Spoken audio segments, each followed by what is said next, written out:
Good evening, folks. How are you? It's Middle-Aged Gamer Guy here, also known as Mag.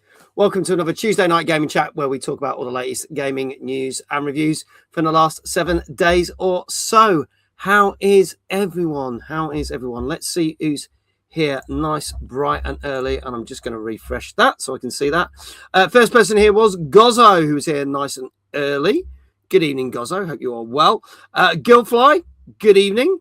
Welcome on in. Flame is here. Good evening, Flame. Lulu, good evening. Good to see you. Retro Shazar, hello. Big Fuzzy Panda, hello. Lulu says, Nag says hi too. Hi, Nag. There you go. That's a hi to Nag from Mag. There you go. Kindred, good evening. How you doing? Is that purple brighter than usual? Yes. Good spot. Thought I'd try something new. Been having a play around. There's some new things again on the software, so I was just having a little play around. So you'll have to let us know whether you like that purple or not. But it does stand out better, I think. So there we go. Hope you're all well. Hope you've had a good Tuesday so far. Let us know what you've been up to, everybody. Obviously, I can't do this show alone. But before I bring in my co-host, I have to tell you that this is for the last time.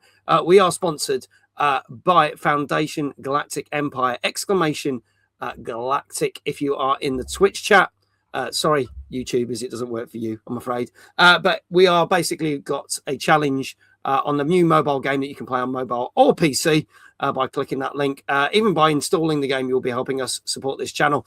And you've got until Friday, 4 p.m. to get as far as you can, or at least get up to level 20, because that's the ultimate goal. And thank you to them for being our sponsor for this month on the channel. So there you go. Lulu says, been decorating, baking, and playing Galactic Frontier. There we go. Thank you. Nice plug for the sponsor. They'll be happy. They'll be happy with that. Thank you so much. Kindred, thanks for doing that as well. Also, I'm going to give Kindred a shout out because he is our community member of the month.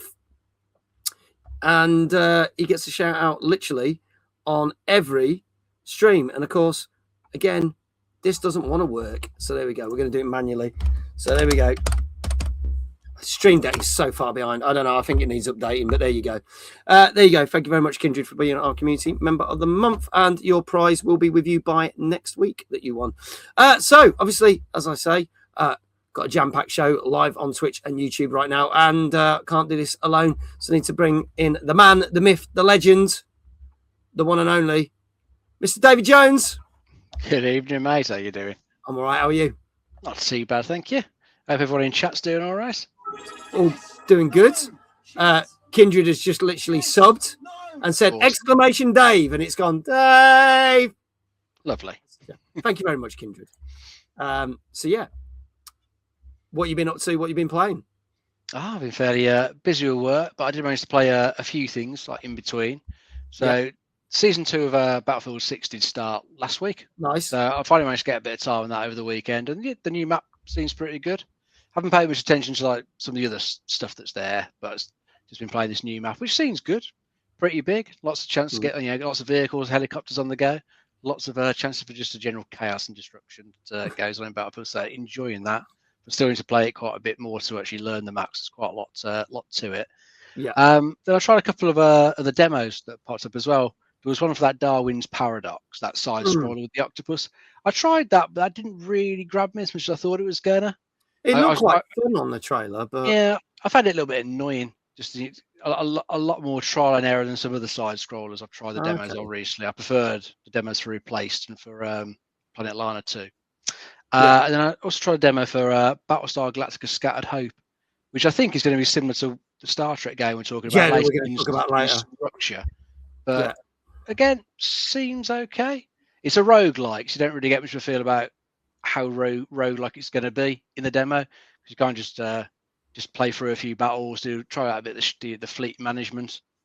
But I quite liked what I played of it, so I'd be interested to see what the full game turns out to be like. So I might have a look at that when it comes out later on in the year. But it seemed pretty good.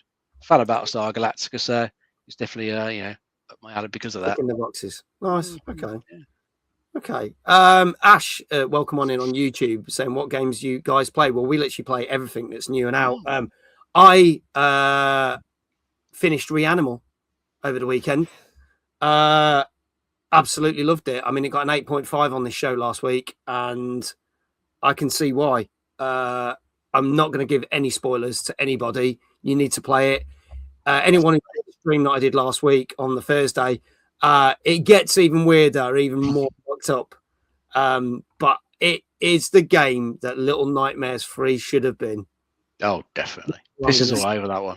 Yeah. And whereas I'm not looking forward to the Little Nightmares 3 DLC, if we even get any, because there's no indication when it's coming out, at least we know when we're getting Reanimal DLC. I'm looking forward to that, and I might cover some of that. There you go. Battlestar Galactica, old and new were great. I agree. I never watched the new one. Not going to lie. Oh, the new one was awesome. I'm guessing you ain't. Yeah, I'm guessing you ain't finished High on Life 2. I'm halfway through it. I persevered with it. They did do a patch. It seems to be playing better. But it still feels like it's the lesser sequel. Mm-hmm. I'm enjoying it more than I was, but there's still that thing of this doesn't really feel as good as the first game going all the way through. Unfortunately, I am going to finish it off and see what I think, but I don't know. I feel I'm going to end up being that sort of a bit like some of the games with 2025, just very sort of underwhelmed by it. And I'm like, yeah, it's okay. Kindred said it's the skateboard for me. That takes me out. Again, they seem to have improved that for the traversal with the patch, especially on Xbox. That flows really well. But when it gets to combat, it's still shit. I don't know why you have to skateboard round when you're in combat. It makes no sense. It's so clunky still, but there you go. Ash said it's a good game. I'll give you that. Yeah, Reanimal is fantastic. Please do go check it out. Mrs. UpC, hello. How are you? We are very well, thank you. How are you? Great to see you. They got to release GTA 5. Do you mean GTA 6? I think they've already re-released GTA 5. Yeah, I mean they can release it for a fourth time if they want. Well, but bring it to Switch 2. That's a good point. You could be right. They've got to release GTA 5 on Switch 2. There you go. Oh, indeed. Dead, good evening, says, yeah, the skateboard dynamics, it's wank. I agree. I don't know why they're putting skateboard in. It doesn't work. But there you go. Totally agree with that. So, are you now? Right, okay. We'll sort that out. 1 second. No problem. Try that. So, folks, Mrs. UpC says, good. I'm glad you're okay. I'm very well, thank you. Great to have you here. You ain't got the knees to be skateboarding, Matt. No, I haven't. There you go. Ash says, I meant GTA 6. I thought you meant GTA 6. It's fine. Don't worry. But they probably will release GTA 5 again before they bring out GTA 6. Thank you for the sub. I greatly appreciate it. Thank you for the subscription. We're here every Tuesday talking video games. Rock News, good evening. How are you? Hope you're doing well. So there we go. Let's crack on. Let's get our guest in for this evening. He hasn't got the knees to bend exactly on the chair, let alone get on a skateboard. That's very true. Our guest has been on the show many times. In fact, he was even on with Mrs. UpC there, who's in chat right now. Decided to take a year off from content creation, streaming, and everything, but is now back. Not only streaming games, but he now has a podcast all about the 90s. We used to know him as UpCDwnC, Left C, Right C. He's had a bit of a rebrand. Please welcome our guest tonight, and great to have him back because we haven't had him on since I think maybe 2020, early 2024. Please welcome back the wonderful Dave, aka UpCDwnC. Good evening. You're right. It's great to have you here. It's good to be back. Great to have you back, mate. So I'm just going to say hello to some people that are here because there's some more people. Amiga Cami, hello. Great to see you again because you were here last night. Greatly appreciate that. Lulu says it's double Dave tonight. It is double Dave. So for purposes for me, so I don't go insane, you guys in chat can call them both Dave and then we'll figure that mess out. But I'm going to stick with UpC and then Dave because, or I could go not UpC and Dave. That'd be as well. We could do that. But how you been? What you been up to? And then we'll get on to all the new stuff that you're doing now.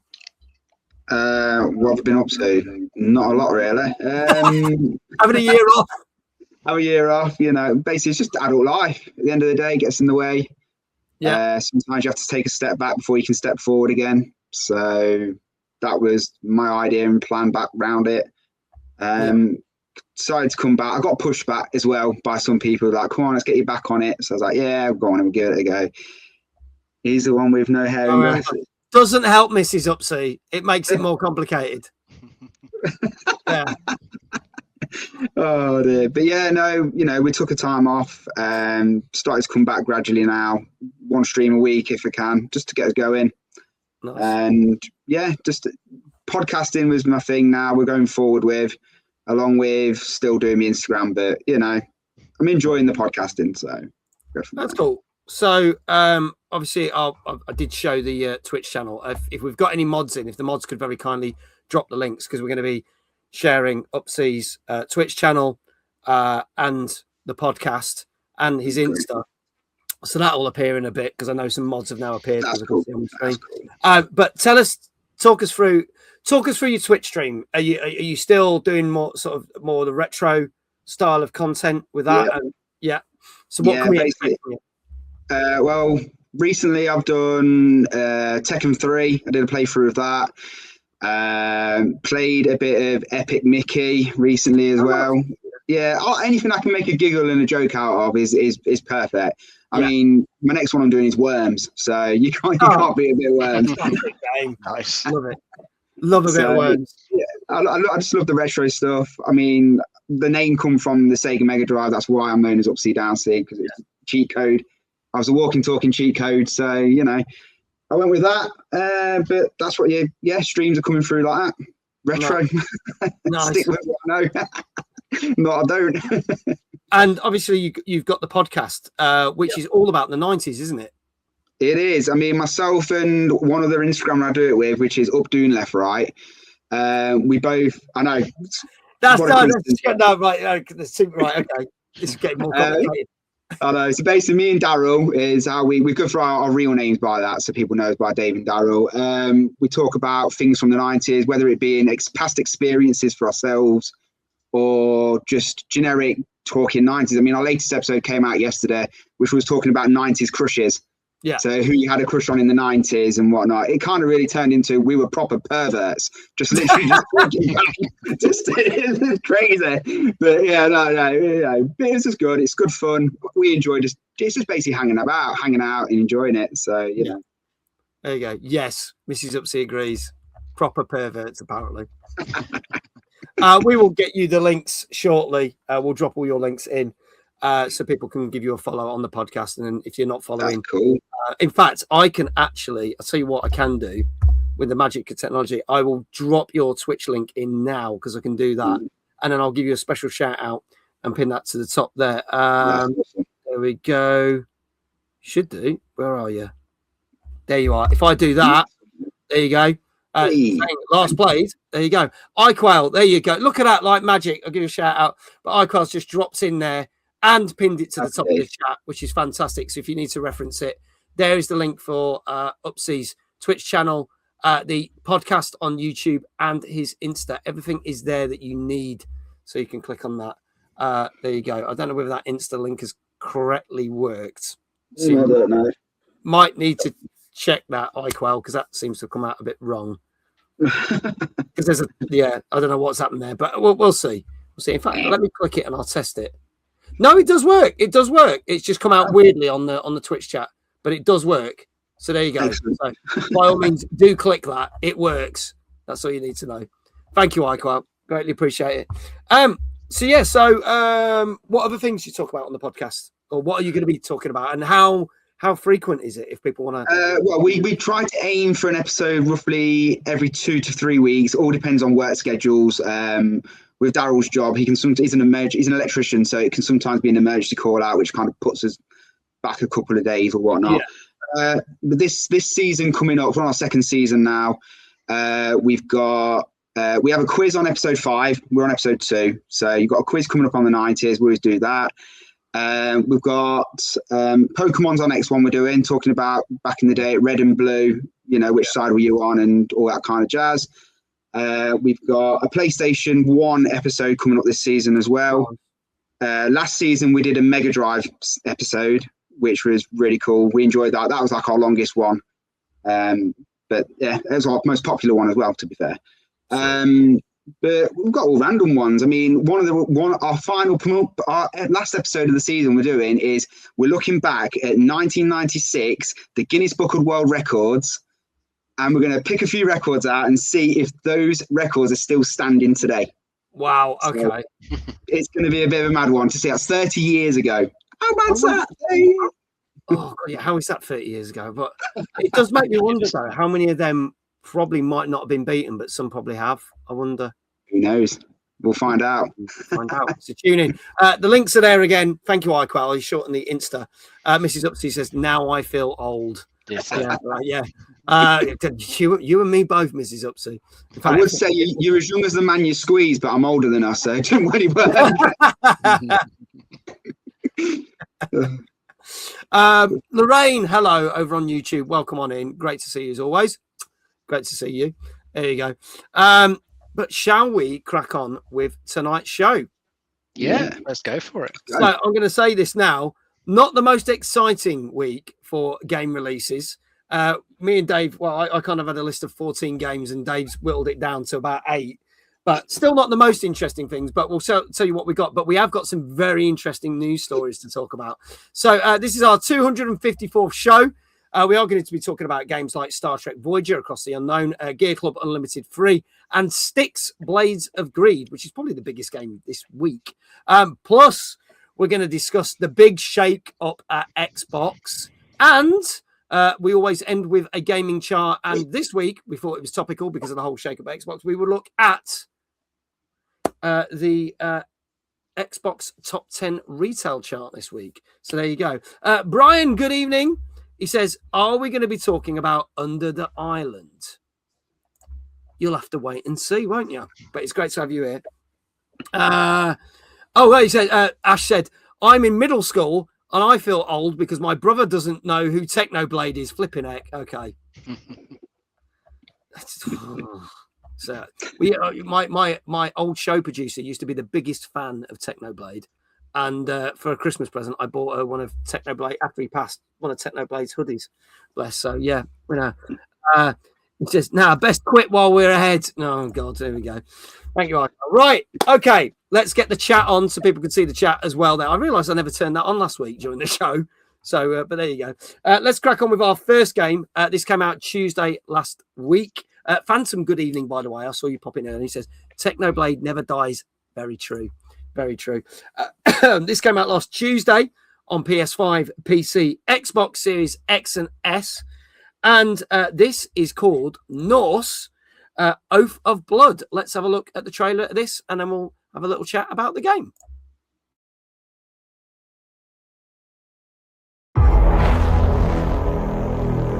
My friends, this day has long been in the making.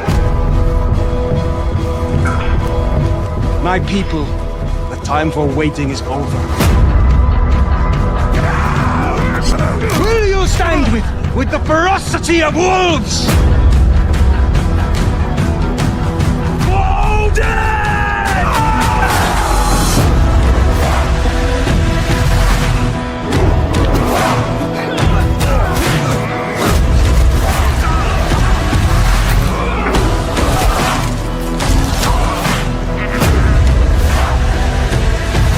Sworn to avenge my father, to destroy Steinar for his treachery.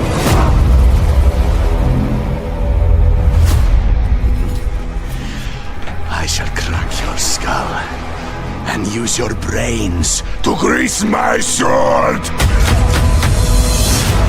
You told me that when I was strong, when I was ready, you would join me. I would fight Steinar with my bare hands. And nothing, neither you, nor the gods, Your Ragnarok itself could stand in my way!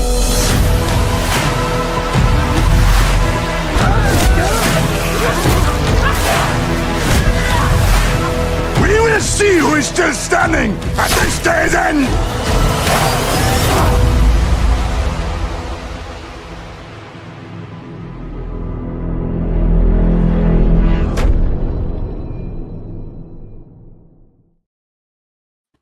There you go, folks. That came out Tuesday last week. That is Norse Oath of Blood. So I'm guessing, from what you can tell there with some of the gameplay, it's a sort of RPG turn-based strategy game, I would say.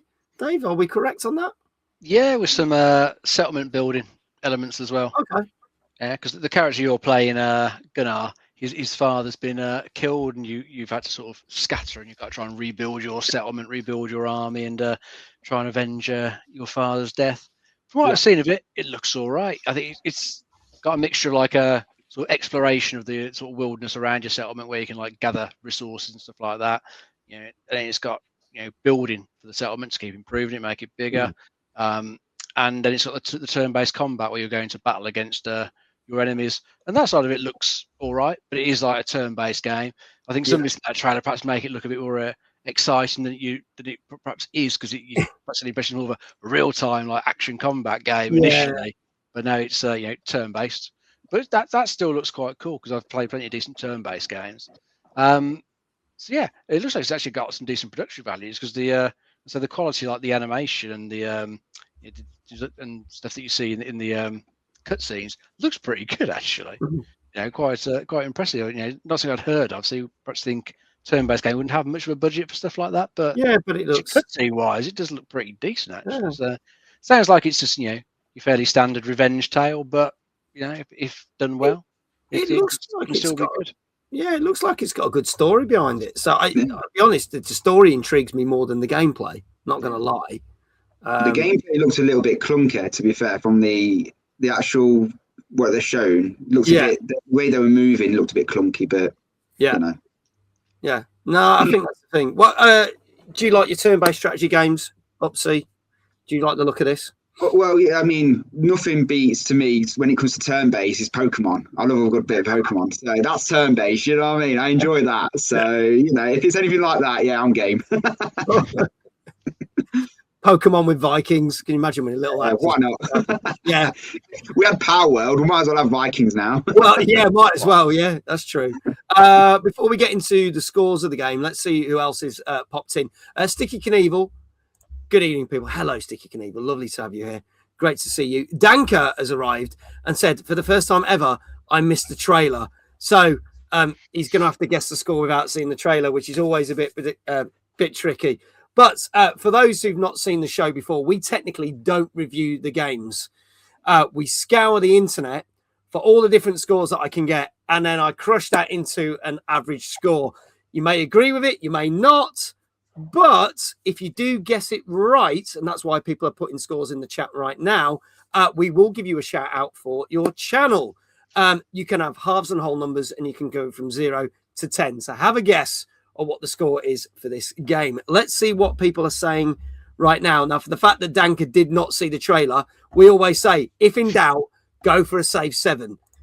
So he's gone for a safe 7. So there you go. Gosno saying a 6.5. Mrs. UpC says, looks like my cup of tea. I'd play this an 8.5. Dead Toxic, 8.5.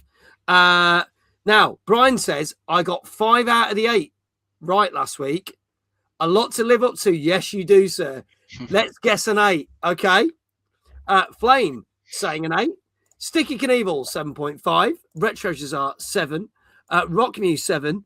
And Kindred says, I'll go for a 7 after looking at the Steam reviews. Now, obviously, we get reviews from all different stuff, but that could possibly be a hint to whether that'll be right or not. Dave, we'll start with you. What do you reckon this? I'll try a 7.5. Okay, going for 7.5. Phantom's going for a 7. So 7 seems to be quite a common thing. UpC, what do you reckon this got? I think it was Dave stick together. I was thinking 7.5 as well. Okay, the Daves are sticking together. 7.5. Okay, folks, this is your last chance. This is Norse Oath of Blood. which came out Tuesday last week on PS5, PC, Xbox Series X and S. It's roughly about, I saw Kindred said, if you're buying it on PC, it's roughly about 27 quid. Don't know what it is on consoles, but we'll see. iQual coming in with a 7. Lulu, sorry, I missed this. 8.5 from both me and Nag. We saw some gameplay and it was hilarious. I saw you say that earlier and I missed it. My apologies. Big Fuzzy Panda says an 8. What else we got here? Ash, thank you for the follow.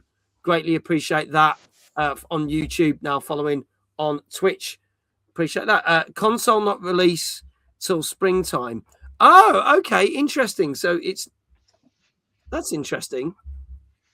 Because I saw reviews, so maybe they got early access to it. I've seen reviews for some of the console versions, but maybe it comes out in a few weeks' time because technically spring starts next week. So we'll see. But we'll go for that anyway. There are no more guesses. I can tell you that this got a safe 7 out of 10. Ooh. There you go. So you guys are close. But congratulations to Danker, who didn't even see the trailer, so that was a good guess. If in doubt. If in doubt, go for a safe 7. We've always said it. Retro Shazar, congratulations. Rock Muse, congratulations. Kindred, Phantom, and iQuail. iQuail, I will do your shout out for you because you are the only mod that's here at the moment. So let me do a shout out for you. And iQuail will hope do that. Lulu's like, Danker, you cheeky bugger. You got it right. So there you go. There's iQuail shout out. Thank you so much. Good score. 7 out of 10 is decent. So it might be that story makes up for the clunkiness of the gameplay, you see. So that might be what saved it. But if you like the look of it, go check it out. Our next game, it also came out last Tuesday on PC, Switch, PS4, PS5, Xbox Series X, S, and 1. And Brian did say, are we going to cover this game? And yes, it's our second game tonight. This is Under the Island. Let's have a look at the trailer.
There you go. And it's funny, Lulu mentioned this. As soon as this trailer started, I was like, this gives me Legend of Zelda Link to the Past vibes massively. And I'm like, and it looks absolutely fantastic. So there you go. Ash said, I switched over from YouTube when I realised you're also streaming on Twitch. No worries. Appreciate that. Thank you for the follow, Ash. Great. Chaotic, good evening. Great to see you. She says, evening, Beans. Hope you're well.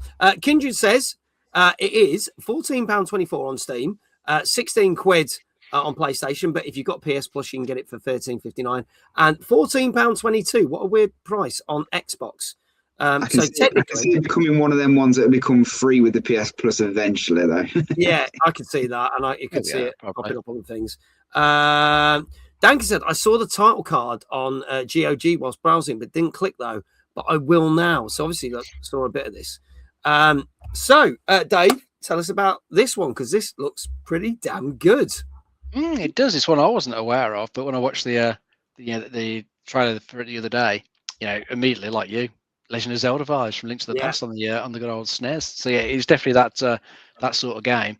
You're playing a little character called Nia, who's come to a seashell island and ends up getting involved in a quest to try and stop the island sinking into the sea.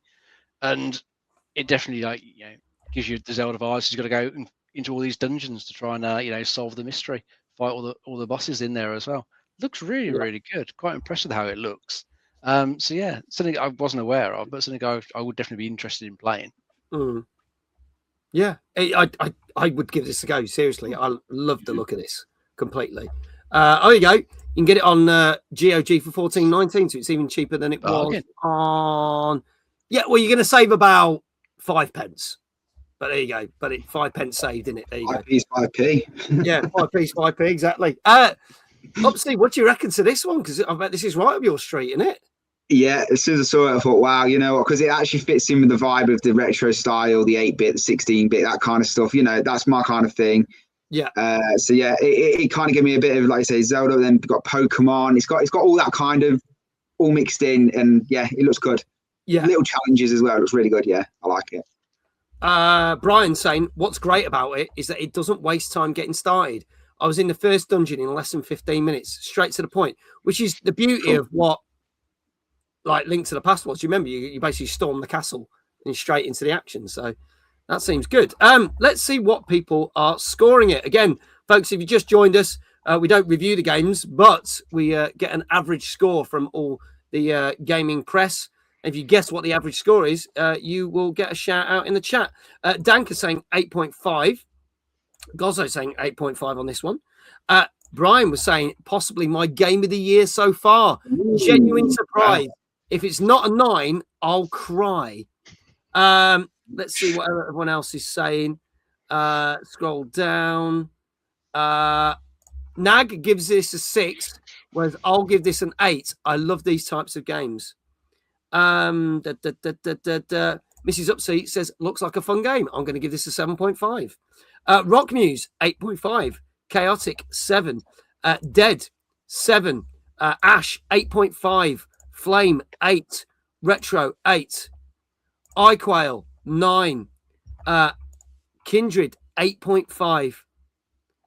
So there you go. I'll start with you, Upsy. What do you reckon? See, my heart's saying one thing, but my head's saying another. See, in my heart, I'm saying it's going to score really, really, really high. But my head, for some reason, saying I don't feel like it has. But I'm going to stick with my heart, and I'm going to give it 8.5. Okay, going with an 8.5. That's quite a few people have given that. It seems to be bouncing between 7s and 8.5s. Dave, what say you? I'll try an 8 for this one. Okay, going for an 8. So we've got an 8.5. 8. Anybody else want to have a guess? This is Under the Island, which came out last Tuesday on PC, Switch, PS4, PS5, Xbox Series X, S, and 1. I'll give you a couple of seconds. And if there are no more guesses, because it doesn't look like it is, I can tell you that this is done very, very well. But unfortunately, Brian, you are going to cry. I'm sorry, mate. Yeah. But you were close because this got an 8.5 out of 10. So well done, Upsy. Can we get a shout out for Upsy with all his links? You could have a look there. Do that. I will also give you a special shout out because I can do this thing now where it adds a little heart to the top of the chat. So let me get this right. If I do that, following Upsy, you can now click a little heart on the top of the Twitch chat and it will automatically. So there you go. That's me. There you go. It's you. It's me. Technically, yes, the exclamation Dave thing does work, even though it's not for our Dave. Rock Muse is like, I've got 2 right in a row. You're doing well, Rock Muse. You're doing very, very well. Let's see who else got. Kindred, well done. You got it right. Ash got it right as well, who's just first time watching us as well. So that's a great start. Obviously, Rock Muse, we just said, got it right. And then if I'm scrolling up, it was Gozzo and Danka. So we're going to give shout outs to all of them. Congratulations to all of you for getting that right. Pretty damn good. let's move on to some gaming news before we move on to some more games. This one's an interesting one because we have got on April the 1st, and this is not an April Fool's joke, the brand new Super Mario Galaxy film coming out. Okay. And a couple of eagle-eyed fans have said there might be 2 cameos from people who've never been in Mario games before. Okay. So I'm very much looking forward to the film.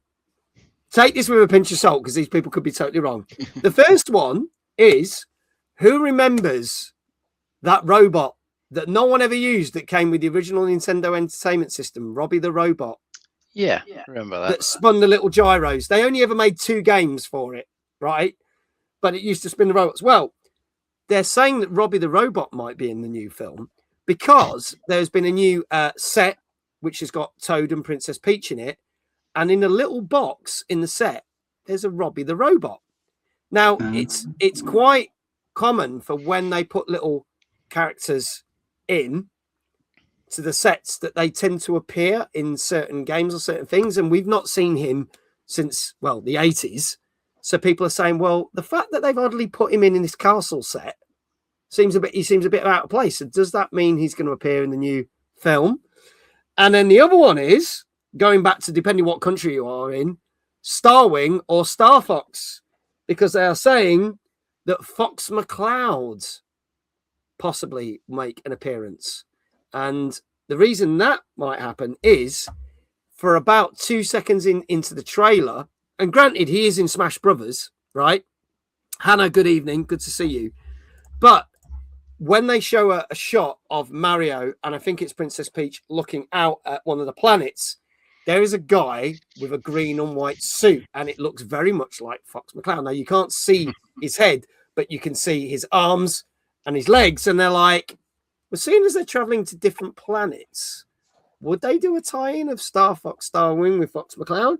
So they're saying it looks like it, but then some people are saying, well, it could be one of the other princesses because her castle's being attacked that you see in the trailer, and she changes into another suit, just like Princess Peach changed into a different suit when she got on the motorbike in the original film. So they're going, it could be not, but see. So 2 very loose connections. What I want to know is from chat and the 2 Daves, do we reckon those will actually happen, or do you think people are really clutching at straws? I think there's more characters from the Mario universe they could actually use instead of just like, bringing other ones in. Yeah. Bringing like Fox McCloud in seems a bit, I don't know, I can't quite pitch that on myself. I'd see a actual Star Fox movie would be quite cool to see, but I can't see it mixing with Mario. I think it'd be quite cool to see characters like Wario or Waluigi make an appearance in there. That'd be cool. I wouldn't be surprised if this one does well, that they'll turn up in the 3rd one. You could see that being the next thing, just like with the Sonic films. So they've gradually added characters in the 3rd one. They put Shadow. That could be the thing. I ain't gonna lie. I'm hoping Sonic makes an appearance at some point in them. I ain't gonna lie. Got Sonic and Mario at the Olympic Games. True. Maybe there'll be some form of Olympic Games and do a crossover. You never know. The most epic thing ever. Yeah. But yeah, no, having these little Easter eggs is what we like to call them sometimes, don't you? Like to say Rob the Robot. It's an Easter egg, so it might be one of them kind of things that, only certain like generations will know who that is, what that is. And for the younger kids, it'll just fly over their head anyway. Yeah, it is. It'll be like blink and you miss it kind of thing. Yeah. Kindred says it's more likely that Fox will be in the game, but the robot, no. Lulu says, think we're clutching at straws. Might have some background nods to the characters. Possibly. Yeah. It might be that probably the robot is just a painting in the background or something. Yeah, so, I mean, it's like an Easter egg, yeah. So. Yeah. But iQuail says it could be the other way around, and it's more likely to be Rob. And Rob maybe, but Fox not likely. There you go. More chance of getting sass in the movie. There you go. No idea. Anybody know what? No. There you go. You're going to have to explain that one to us, Kindred. There you go. Not long to wait. Just over a month before the second Mario goes. Oh, they're in Mario Tennis, are they? Okay. Fair enough. I've never played a Mario Tennis game, even though we talked about the new one last week, but never played it. But there you go. Let's move swiftly on. We'll talk more Super Mario movie, no doubt, when it comes out. I'm sure it'll be just as big a success as the first one. Let's move on to our next game. Now, obviously, Dave was talking about the fact that he loves Battlestar Galactica, and he said there was a game that's obviously TV show also that's always competes against that, and now there's games that are competing against that. This came out last Wednesday on PS5, Xbox Series X and S, PC, and Switch 2, and this is Star Trek Voyager Across the Unknown. Let's have a look at the trailer for this. Live long and prosper. The Force.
Nag says it looks like our sponsored game crossed with Fallout Shelter. Possibly. Apparently it's $26.99 Steam. PlayStation is $34.99. Xbox is $32.49. There are more expensive deluxe versions with DLCs too. You can also get this on the Switch 2 as well. Legendary JL, good evening. Good to see you. A lot of people comparing this to other games, but does say it looks excellent. Blue Lou said, good evening. I've been wanting to play this, but I've never seen an episode of Voyager. Do you know what? I used to watch most of the Star Trek shows, but Voyager I didn't, because the woman's voice grated me like fucking sandpaper. And I enjoy Voyager. Voyager is my favourites. I mean, 7 of 9. Come on. I know there is that, but the captain's voice. Hey, I am the captain. Yeah, she can be a bit of a Anyway, so there you go. There you go. $32.49 on Switch. So it's actually more expensive on Switch. Well, about the same as on the Xbox there, but there you go. Kate Mulgrew. Is that the captain's real name? Or was that? Yeah, that's the actress. Yeah. Actress. No offense to the actress. I've seen her in other stuff, but for some reason her voice was really grating in Star Trek, and I've seen her in other stuff, and she didn't sound like that. So I'm like, what are you doing, woman? Anyway, Dave, tell us a little bit more about this Star Trek property. Yeah, so this is using some roguelike elements with this particular game. So when I looked at this, I actually thought it was quite a lot like the Battlestar Galactica demo that I played in the weekend. Yeah, it's doing a lot of the same things. So in this one, you're commanding the Voyager through the Delta Quadrant, and because it's a roguelike, you get to make various choices as you go in. So you can try and make the same choices that they made in the TV show. Or go off on completely different tangents, make some different choices if you want, and see how those go. And you're obviously ultimately trying to get out of the Delta Quadrant and back home, but your choices might make that easier, might make that harder. And as you're making all these choices, you've got to keep the ship and the crew in working order. So you're going to have to gather resources, rebuild some of the decks and the rooms on Voyager, to improve your chances as well. And then you also got to get into I think away missions and space combat as well, to take on the various alien races in the quadrant. It looks okay. I did watch a review of it, and the one reviewer wasn't that taken with the space combat side of it. I think that was particularly good, but said the rest of it was fairly reasonable. But we don't get a huge amount of Star Trek games these days, so it's nice to see them doing something with the property, especially like the older properties. I don't hear that many good things about the more recent programs that they've been doing, but you can't beat going back to some of the old classics sometimes. It was particularly well loved, and I think putting that into the roguelike structure probably makes a good bit of sense. It lets you have a play around, see if you can make the journey back a lot better than Janeway did. Yeah. And hopefully sound better doing it as well. Yeah. Brian just said, the missus says, how dare you say such things about Captain Janeway? Okay. I'll say this. No fucks given. Oxy, what do you reckon to this? To me, the graphic looks amazing, but it looks too technical for me, like far too much to do. Yeah. And I would struggle personally keeping myself engaged with it. Because I like quick, fast play games, get done, levels done. Yeah. You know, that's my kind of gaming. So for me, it's not quite a game for me, but I do like Voyager. So, you know, I'd have the nostalgia of the show that I enjoyed, you know, watching it and then trying to play it. I don't know if it'd kill it. I don't know, but who knows? But yeah, it's a bit weird. I don't know how to play it. Now, second person to say this, it's Fallout Shelter in Star Trek clothing. Yeah, Guildfly says, I can't see me getting pulled into this one. Interesting. Well, let's see what people are saying scores-wise. Let's see what we've got. Brian says a 6 from the UK Gaming Network. Danker, an 8. Gozzo, an 8. Hannah, 7.5. Rockmuse, 7. Mrs. Upsea says, just don't be in the red shirt. 7. Danker says, I'm tempted to say Deep Space 9 for jokes, but it's going to be an 8. It looks not bad, says JL. Apparently the RNG is quite punishing in this game. JL says a 7.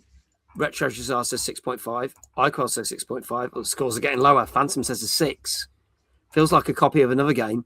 Kindred says an 8. Guildfly says an 8. Flame says a 7. Dave, I'll start with you. What do you reckon this got? So we've got quite varied scores on this one. I'll try 7.5. 7.5. Okay. Upsy? I was going to say, if in doubt, go with a 7. Okay, going for the safe 7. All right. Safe 7. Going for the safe 7. Folks, if you haven't got your scores in, now's the time to do it. This is Star Trek Voyager Across the Unknown, which came out on Wednesday for PS5, Xbox Series X and S, PC, and Switch 2. Lulu says, Nag gives this a 5. Wow. And I say a 6. So both quite low scores from there. If there are no more, I can tell you. Oh, there you go. Feels a little bit FTL and a little bit like XCOM. It seems like a mishmash of things, I'll be honest. But this, on average, got an 8 out of 10. Okay. Right. So it fared better than I think the Trekkie fans come out in force and have probably said, yeah, this is all right. This is decent. So there you go. I know it might not be everyone's cup of tea, but it seems to tick a lot of the boxes. So there you go. There you go. 8 out of 10 for that one. Let's see who got that right. Guildfly, well done. You got it right. Kindred, you got it right. Danker got it right. And I believe Gozzo says 4 of you on that one that got that right. Brian's like, I'm having a bad week. I know you were doing so well last week, but we're only on game number 3. There's still another 5 to go. So you could turn this around. Don't worry. Don't worry. So there we go. There we go. The shout outs are going out now. And as I always say, please do go follow all these people that get in the shout outs because they come in and watch this show week in, week out. So greatly appreciate it. So go give them some love back. Nag is finally here. Nag says, I'm here now. I'll be answering my own scores. That's cool. So you don't have to do it by D-poll or as we call it, Lulu. So there you go. Moving on to something else. This is part of a number of games that have already released. So this is another new story in these batch of games. This came out on Thursday for PC and Nintendo Switch. And this is called Paranomasight. And this one is The Mermaid's Curse. Let's have a look at the trailer for this.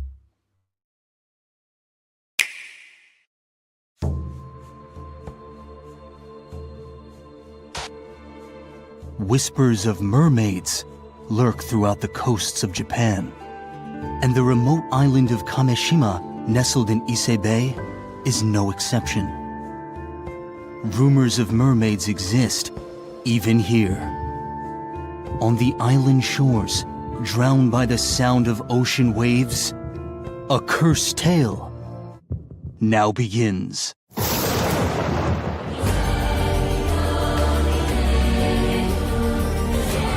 The story begins when Yuza Minakuchi, a young pearl diver, encounters a surreal version of himself on the ocean floor.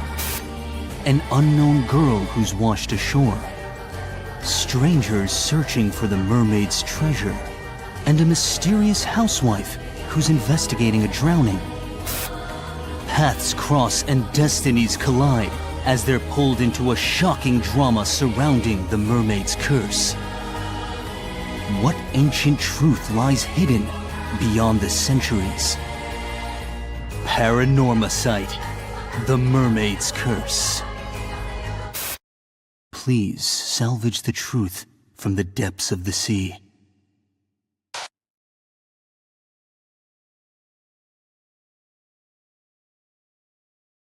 There you go. That is Paranomasight and the Mermaid's Curse.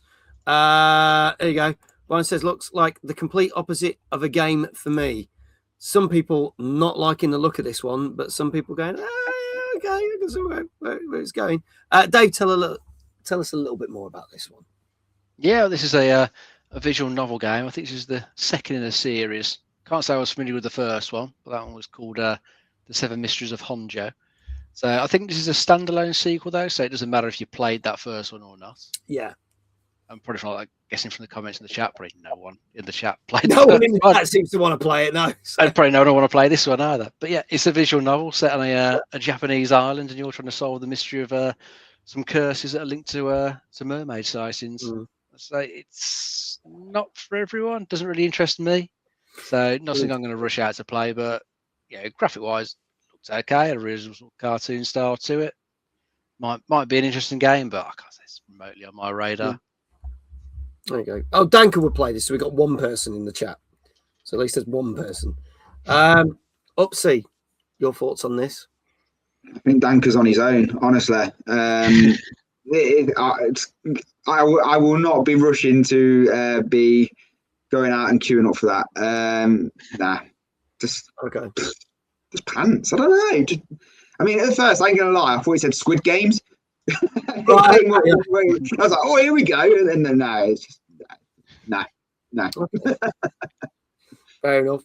Well, you've just been rewarded 450 Mojo Points for a 70 stream streak. Thank you for watching me 70 nights on the row, you crazy person. Thank you. All right, let's see what people are saying with the scores. I think this is going to get a very mixed bag. Oh, by the way, this is Kindred said this is $19.99 on both PC and Switch, so it's the same price, which is a rarity these days. You never get the same price on all things. So there you go.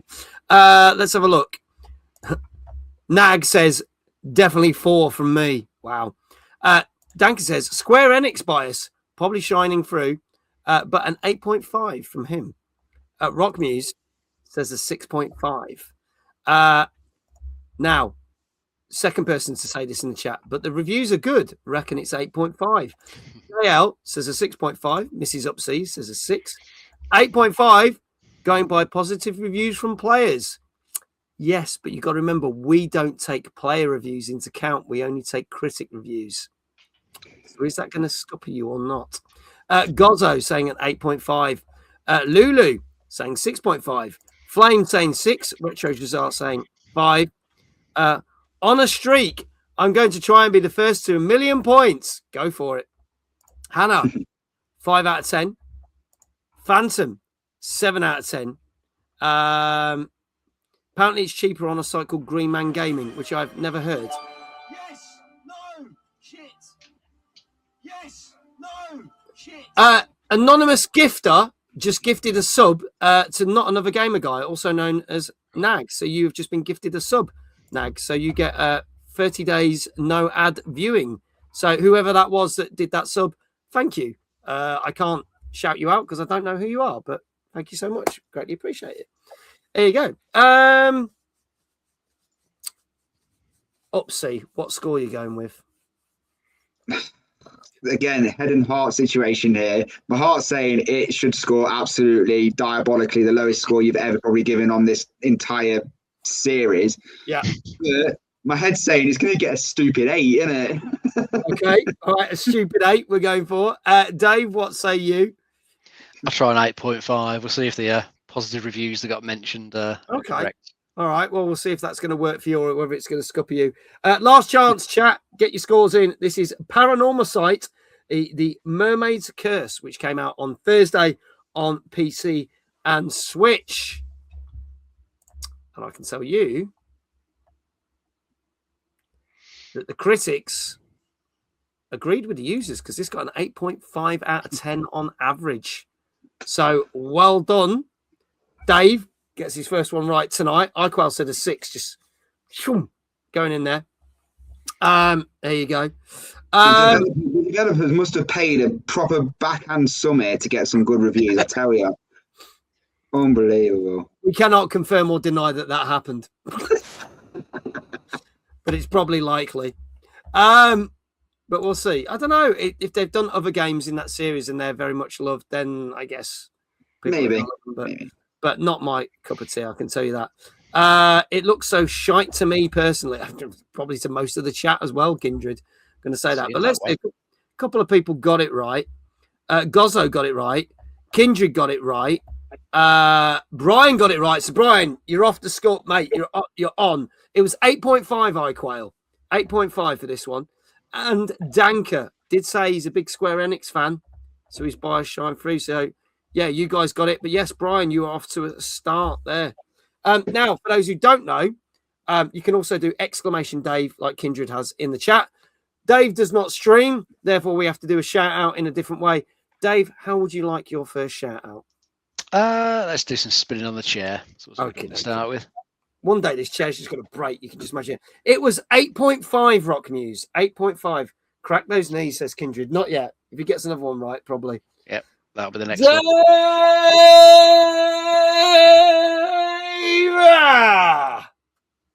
Very nice. There you go. There you go. You're welcome, Rock News. Oh, I like that. I wonder who gifted the sub. Definitely not the wife who's getting pissed off at seeing the ads on his fucking screen.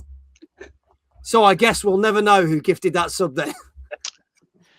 A mystery. It's a mystery. Maybe we should get not even Sherlock Holmes could solve it. Well, maybe we need to get the Paranormasight team in. They'll come and do it. They'll apparently do a good job. We've got an 8.5. Let's move on to some more gaming news. Oh, we got a hype train. Here we go. Here we go. I'm not going to do the whole thing. The thing might kick in and go. We'll leave that for now. But yes, we've got a hype train, folks. Thank you so much for that. You need to level up over 70% for you lot to get some wonderful emotes. So I'll leave that in your capable hands, chat, if you want to get some more emotes. There you go. So this was actually a story that Dave texted me while I was on stream, and I read this out in stream, but we're going to recap it. So thank you to Dave for texting this over. But last week, I think it was on Wednesday, was it, Dave? I think it was, yeah. Yeah. Okay. Yeah, we'll say Wednesday if we're not correct. Sue us, we don't care.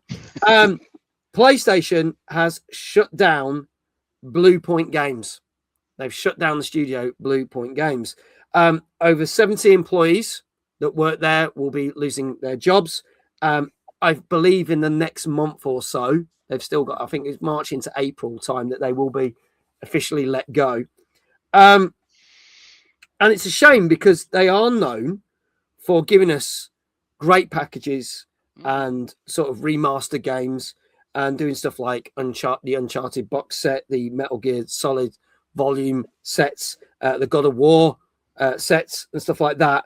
And obviously brought games like Shadow Colossus and Demon Souls to PlayStation. Now, the sad thing is, it looks like they've not been very active recently because they were working on a God of War live service game. That was the most recent project. But that was shut down January of 2025. So therefore, they've not really been working on anything new, so to speak. they had a number of projects that they were pitching to Sony, but none of them got accepted. So this meant that a year's gone by and they're like, you're not doing anything for us. And apparently it's part of the shake-up that Sony are doing. And they have been closed down. iQuail says, this seems a strange decision on the face of it. I think it is because they've delivered a lot of high-quality products over many, many, many years. Really? But at the same time, if it means there's been a couple of years when nothing has actually been delivered and they're pitching stuff that isn't working, why would Sony keep a studio open that's not making them any money? Because at the end of the day, it all comes, unfortunately, it's sad to say, it all comes down to bottom line.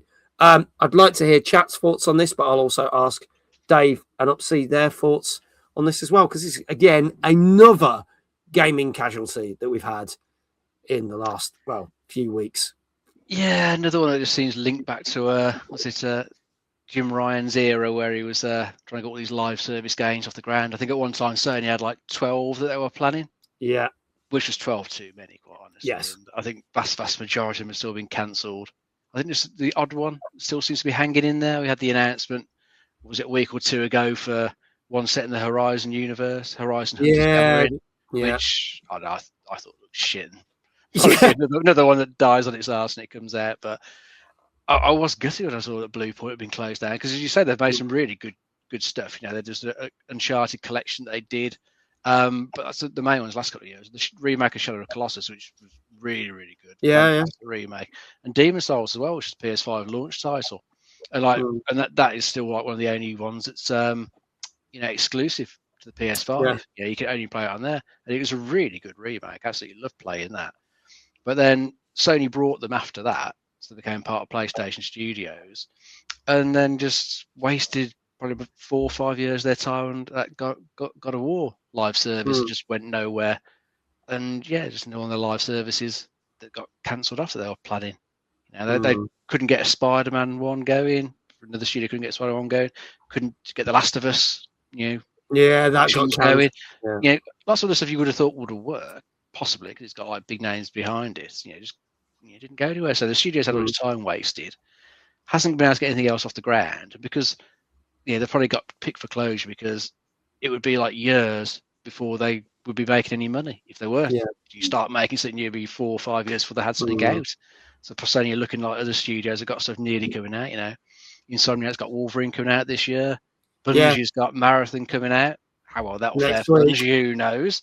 We'll see what happens to Bungie after that comes out. But this poor studio, which was full of technically brilliant people, because their games just were really technically well put together. Not ropey like a lot of games are when they first come out. These ones all works pretty well from day one.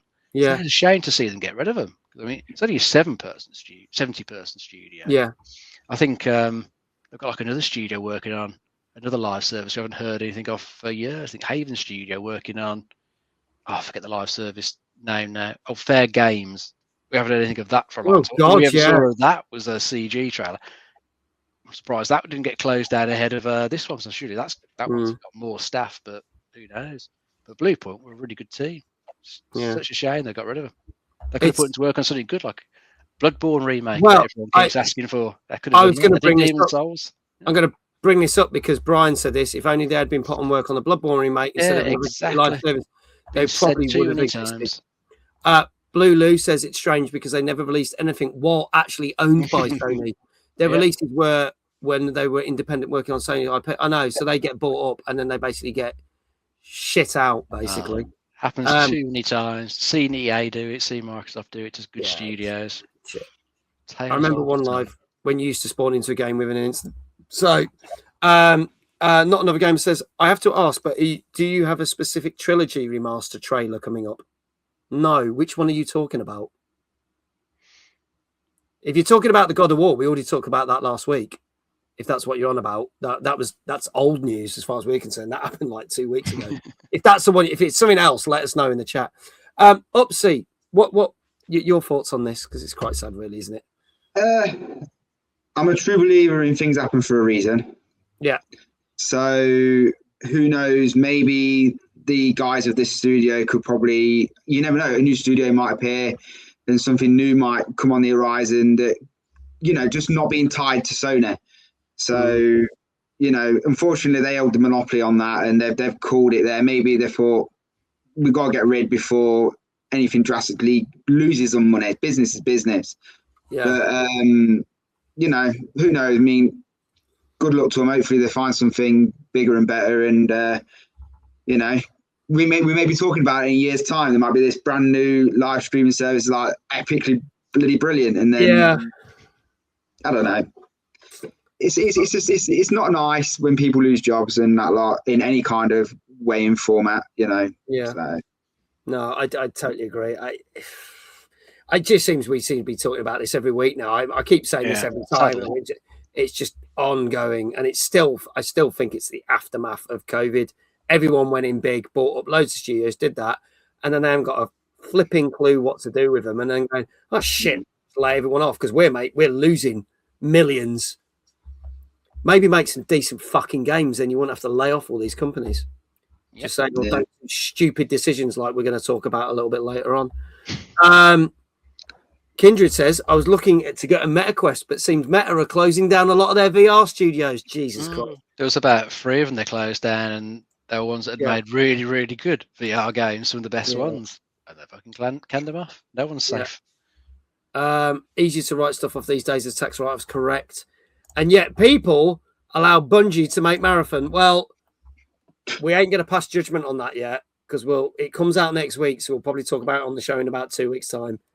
Me personally, not expecting big things from it. So, but we'll see.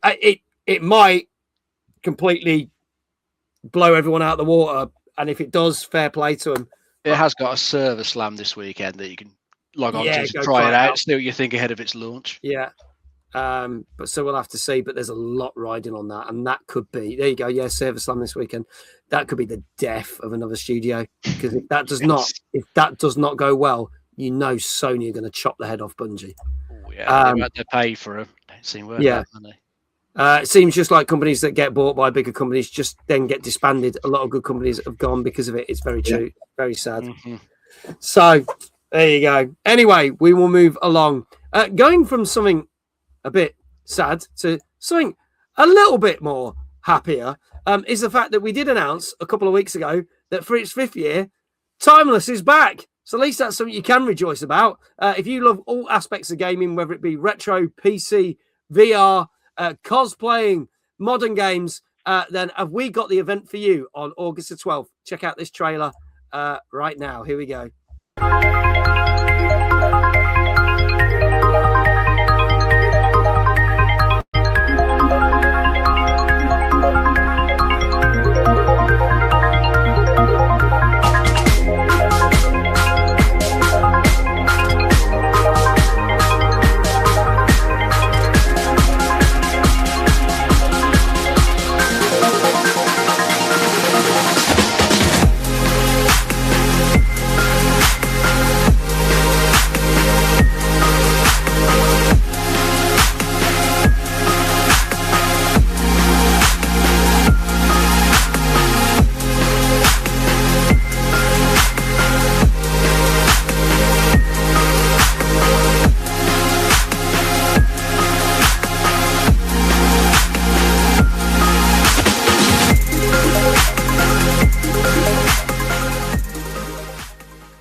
There you go, folks. So that is Timeless Gaming Convention. Early bird tickets are now on sale. 25% of the early bird tickets have now gone in less than 2 weeks since we announced it. If you get an early bird ticket, you get a limited edition Timeless pin badge, which you won't be able to get anywhere else. So once all those tickets are gone, you will not be able to get that.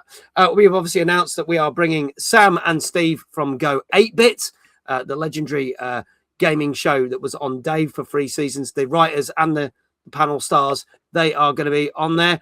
And Steve is also bringing his amazing Wi-Fi Wars game show for the evening entertainment. We've got lots of panels to announce. We've got lots of game devs to announce with lots of indie games, traders, gaming challenges. Obviously, we've already announced the cosplay competition is back and the Just Dance 2025/6 competition will be back. And literally been working on something today, which we might be able to announce in a couple of weeks' time. where there will be some other competitions taking place because we are using a number of different rooms at the wonderful Kane's Brewery. So get your tickets now. We will also be announcing in a couple of weeks the VIP tickets and announcing our special guest for the VIP night, which takes place the night before.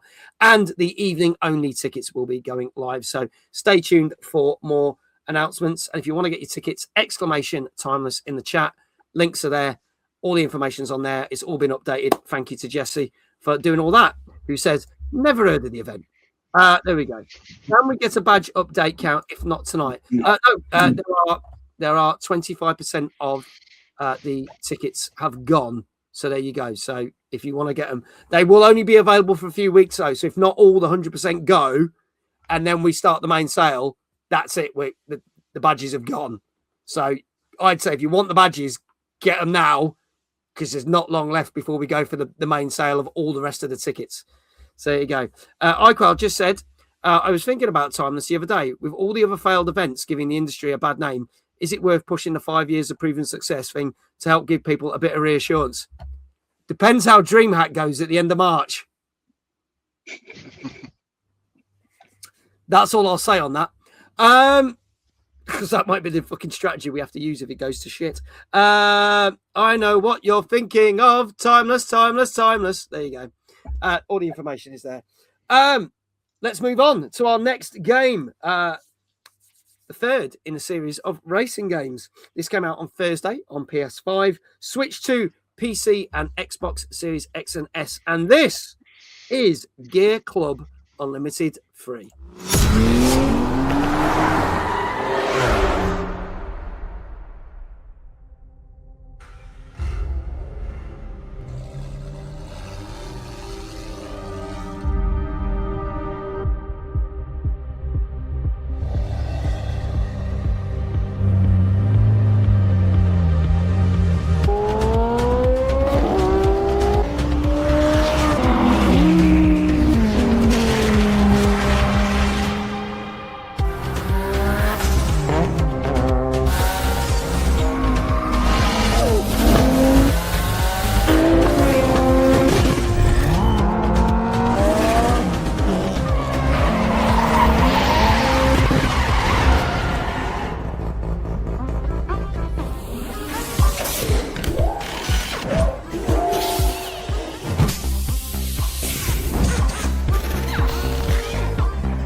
There you go, folks. So that is Gear Club Unlimited 3, which is out now on Switch 2. And as it says on the trailer, coming soon to PS5, PC, and Xbox Series X and S.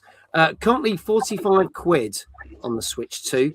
There you go. Graphics look cool. I like the customization. I'm shit at driving games, though. I think it looks good. I like that. It's giving me Forza vibes, definitely. I can say that. I don't know why I clicked that button. Dave, tell us a little bit more of this one. Yes, it's not an open world race like the Forza games. It's just more of just a closed circuit racer. It's I think primarily like arcade racing, not too sim heavy, so you can have a bit of fun with this. But it's getting itself out there and into Japan before Forza 6 shows us its Japanese setting, so it's just sneaking out slightly ahead there. Looks all right from what I see in the trailer. Looks like a perfectly decent arcade racer. I think you got about 40 cars and 50 tracks, so you can racing in this, and the tracks are set across like France and Japan. It has got like a story mode that you can follow through, where I think you're trying to just bring the car racing, big up the car racing scene in Japan. Try and get to the top spot in the racing scene over there. And yeah, it just looks all right for what I could see. I haven't played any of the series before. Honestly, I hadn't actually heard of the series. So, I've heard of it, but never played any of it. So not one I'm familiar with at all. But yeah, for what I could see, it looks like it'd be a reasonable racer to play while you're waiting for Forza to come out. Yeah. Okay. All right. UpC, what do you reckon to this one? Who can remember back in the day when we'd play something like Porsche Challenge or Ridge Racer and say, you can't beat any better graphics than this? Yeah. I ain't gonna lie. Oh my God. That looked real. It looked real. You think you're watching a film or something, like a rate. Oh, no, that looks good. I like that. It just looked beautiful. Yeah. So I'd give it a go. Like, okay. I'm with Loopy. I'm shit at racing games, but but I'd happily give that one a go. Really good. I'd probably end up breaking my car, crashing it or something, but yeah. Nag says I would give it more if it was on PC, because people with racing sims would love this. Well, it will be coming to PC, so very soon. We just don't have a date. Free roaming is available as a race option, but it simply lets you race the same tracks without any restrictions and not actual free roaming mode. So that's a bit of an odd term to use. I wouldn't use that, was it? You could call it replay mode, where you replay the tracks rather than free roam. Free roam doesn't. Gives the wrong impression, doesn't it? It does, doesn't it? Let's see what people are saying with the scores. Rockview's coming in with an 8. Legendary JL 8. Nag 7.5. Hannah an 8. Brian says 6.5. It's a bit basic. Lulu 8. Danka 6.5. Gozzo 6.5. Mrs. UpC 8. Flame 8.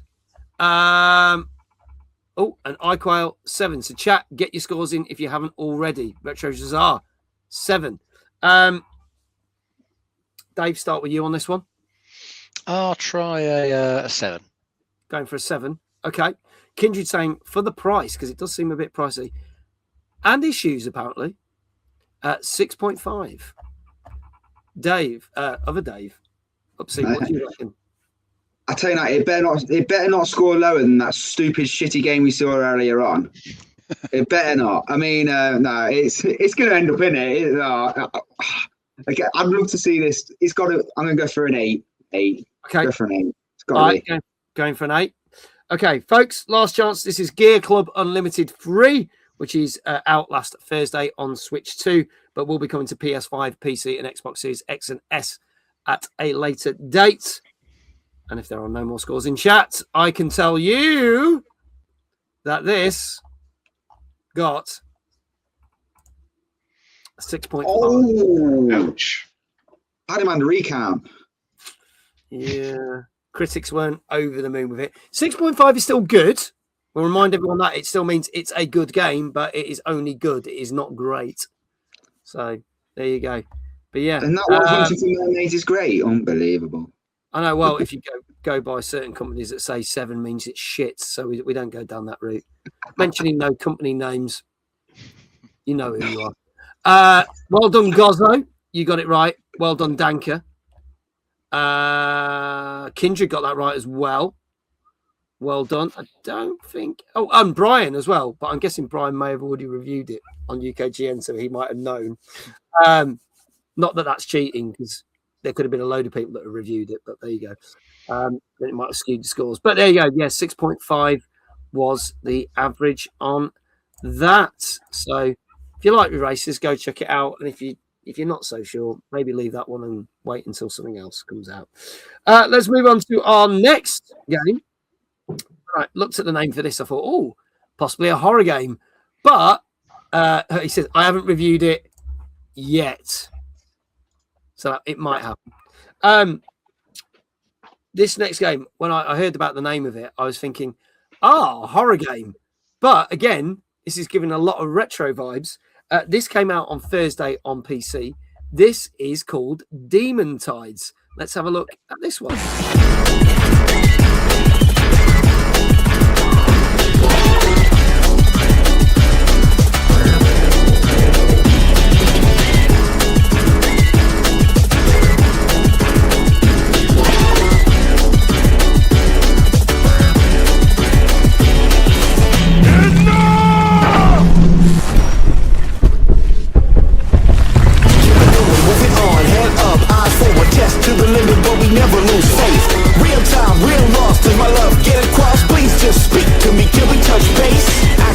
action in the self-closed doors. Guess I need more, so I gotta give chase. Reaching for a lost past, patience they couldn't last. Feeling is dangerous, we couldn't be safe. I can't let the chips fall without a grab at 'em, so I make the moment all moving like one atom, like a nice flow. Pyro, drastically brained, and I'm classically trained for when the price low. Just maintain and keep an eye for the nice goals. But beware stepping prideful with ice souls. Hit 'em like a flow break, breaking the street, leaving the status quo, shaking in the street like it ain't slept for a week. Demon Tides!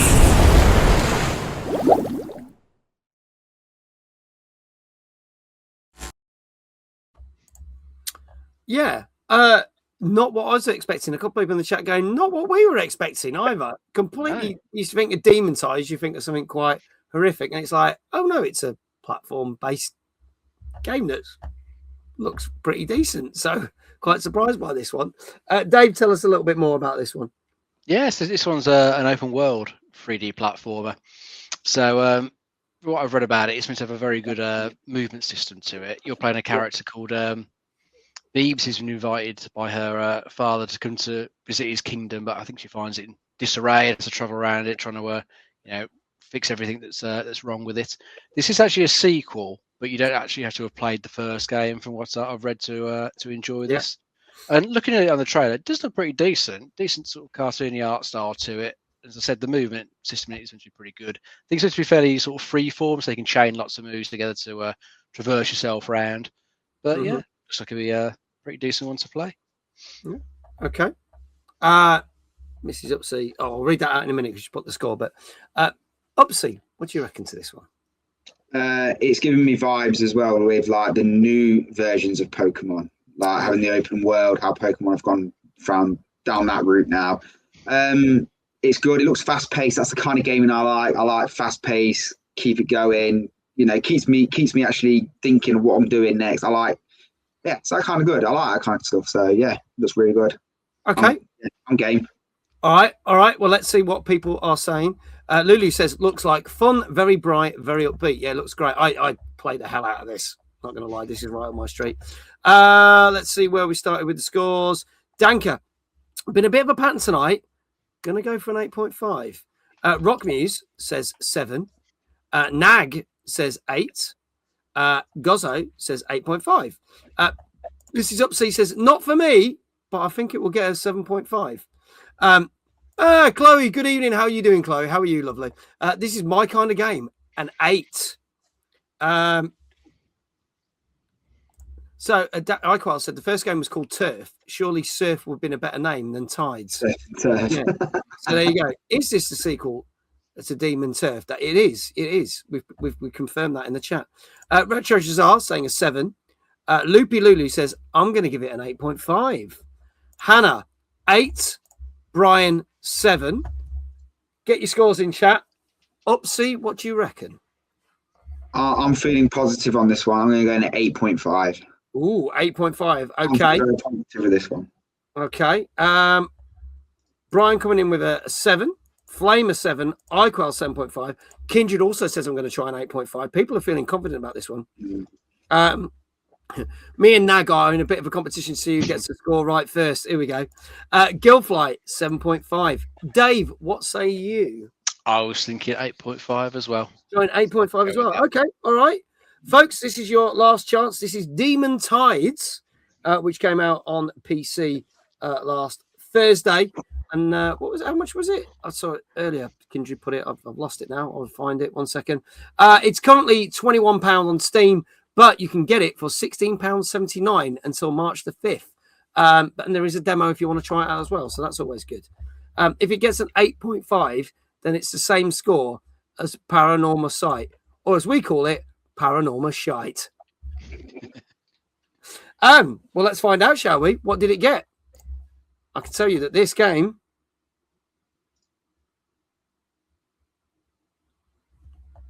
did get an 8.5. Yeah.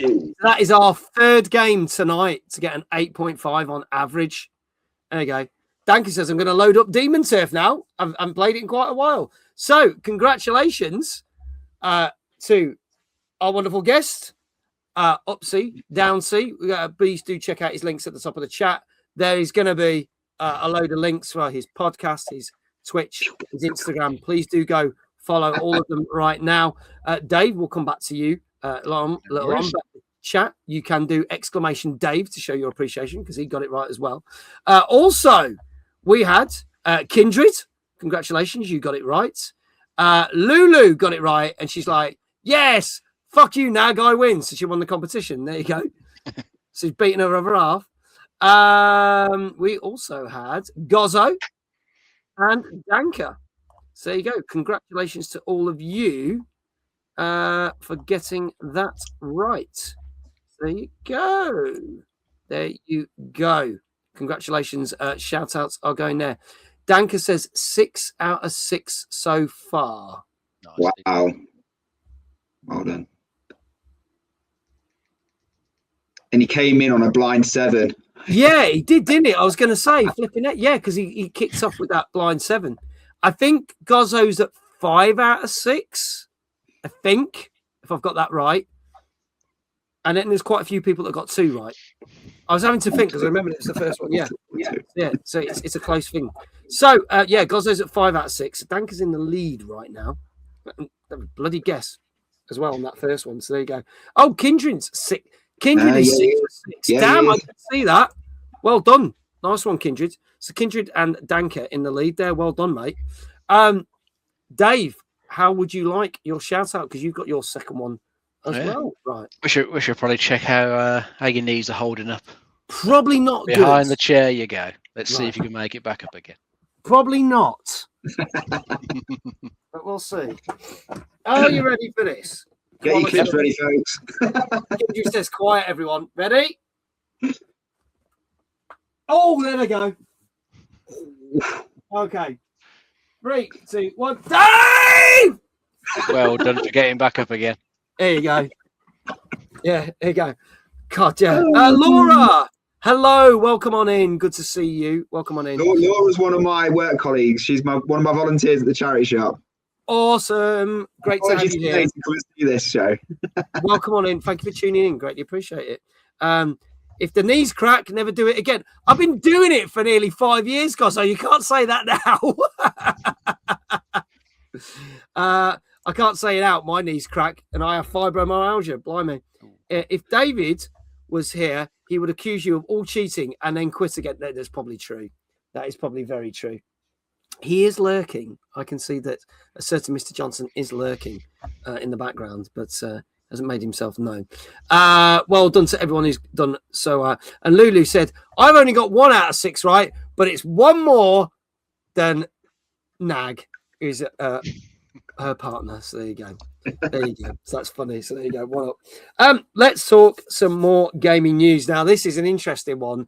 Kind of came out of nowhere, but everyone's been talking about it. And this is kind of where you go, they really don't know what's going on now, do they? Because we want to talk about everything Xbox. Because Phil Spencer has retired. Now, I use the term retired with air quotes because he is staying on to be in an advisory role over the course of the year, but then he may go. He has been with Microsoft since 1988 and was with basically Xbox ever since it first started. He officially left yesterday. So he is now retired as the head of Xbox. Sarah Bond, who was basically someone that I did not like, I'm going to say that now. I didn't like her views. I didn't like her policies. And I think she's one of the main reasons that Xbox is in so much in the shit that it is now, resigned. Everyone just assumed she would take over, but she has resigned and she has gone with immediate effect. And Matt Booty has been promoted. But we now have a new CEO, a brand new CEO called Asher Sharma. Now, Asher Sharma joined Microsoft in 2024, has been mainly known for working in the core AI unit. So this is an interesting thing, and I'll come back to her in a minute. But Phil has now officially gone, but as I say, he will have an advisory role. But I'm going to say, I do think, apart from the last couple of years where I think Xbox has lost its way, he was so much better as a CEO when he took over after the failure of the Xbox One, because obviously the current CEO was like, hey, Xbox One's going to come with a Kinect and it's always on and always watching and you can't do anything without it. And we're going to sort the shit out of your houses. And everyone went, fuck no. And he took over and Phil Spencer was like, no, we're going to disconnect this from this. You don't need it, blah, blah, blah. He was pivotal in basically bringing Game Pass, which is still decent, regardless of the price hikes that we've got recently. And obviously pivotal in the fact that they bought up a number of studios. Yes, there has been a number of those studios that have let go. But he did do quite a lot of good for Xbox. And I think if they didn't do what they did, Xbox would be in an even worse state than they are now. But they do feel like they've lost their way in the last couple of years. Price hikes going up, consoles going up with prices, and numerous other things. It's not been great. And a vision of, are we doing a console? Are we not? Do we know what we're doing? Do we not? Are we just going to sell our whole catalogue of games to other companies? Because Christ, we need the money. Wasn't sitting very well. So Asha Sharma has come in and will be has taken over as of today. But what's interesting is Asha basically stated that she's not a massive gamer.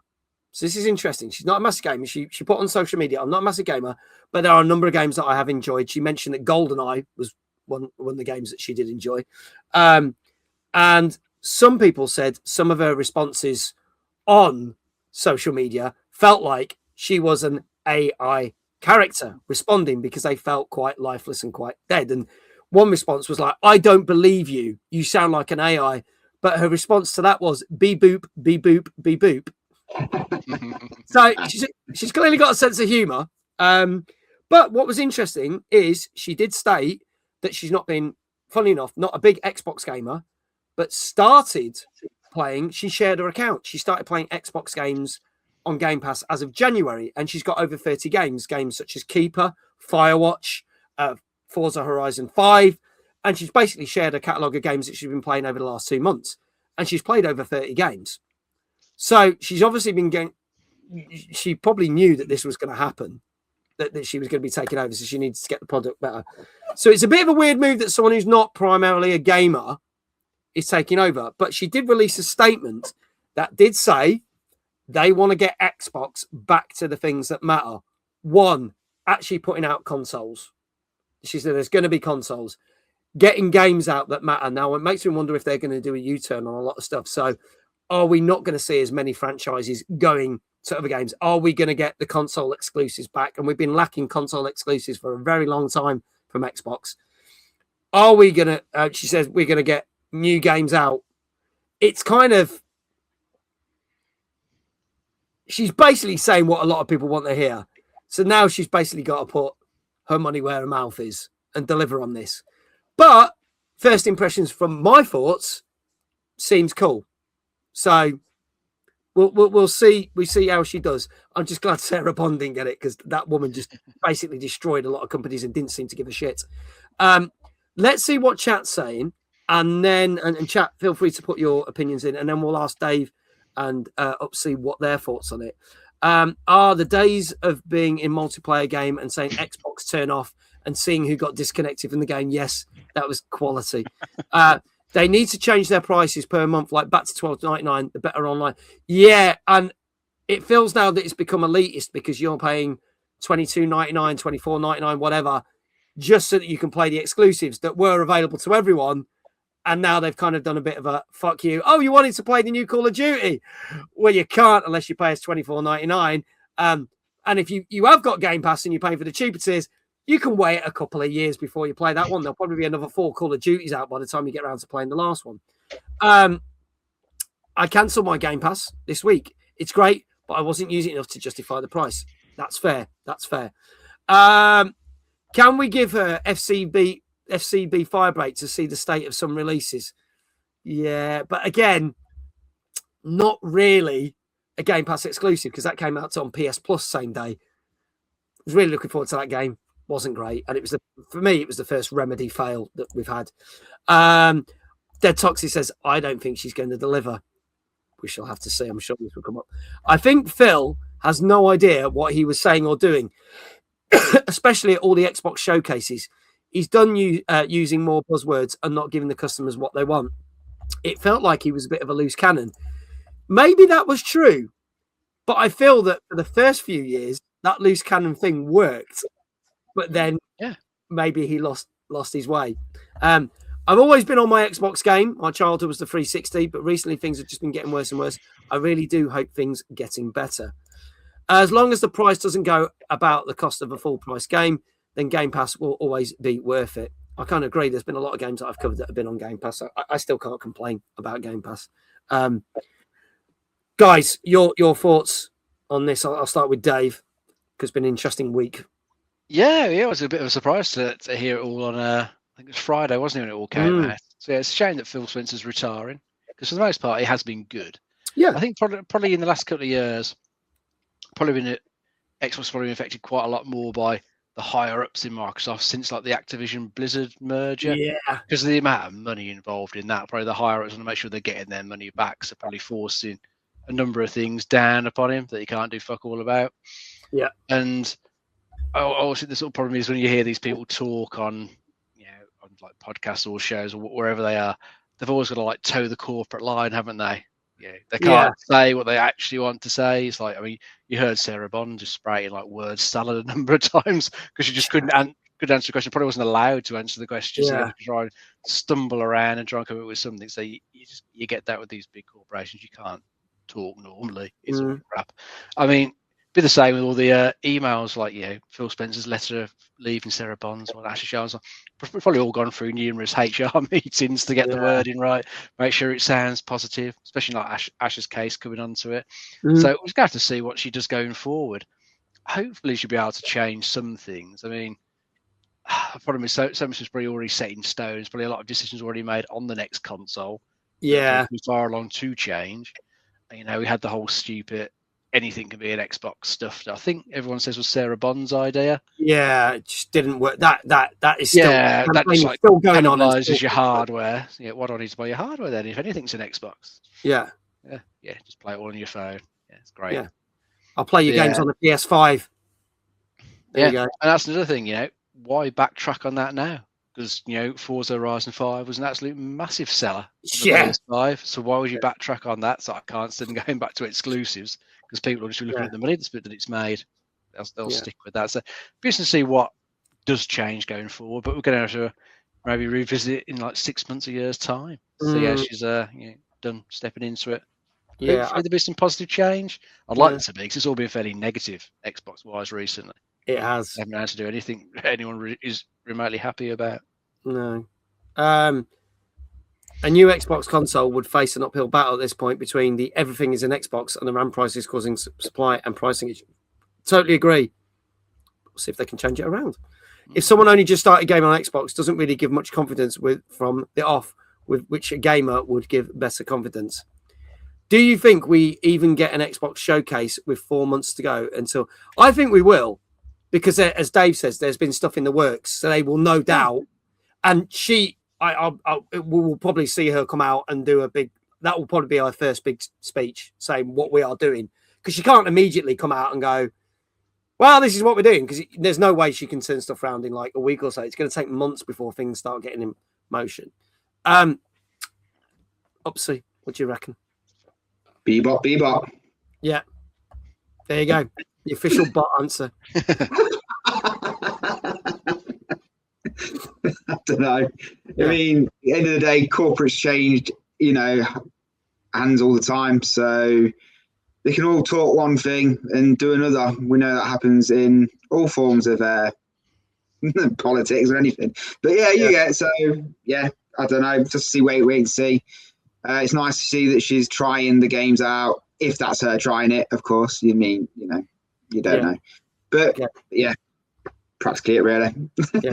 Coffee Black says Nerdfest. Indeed, it is a massive Nerdfest.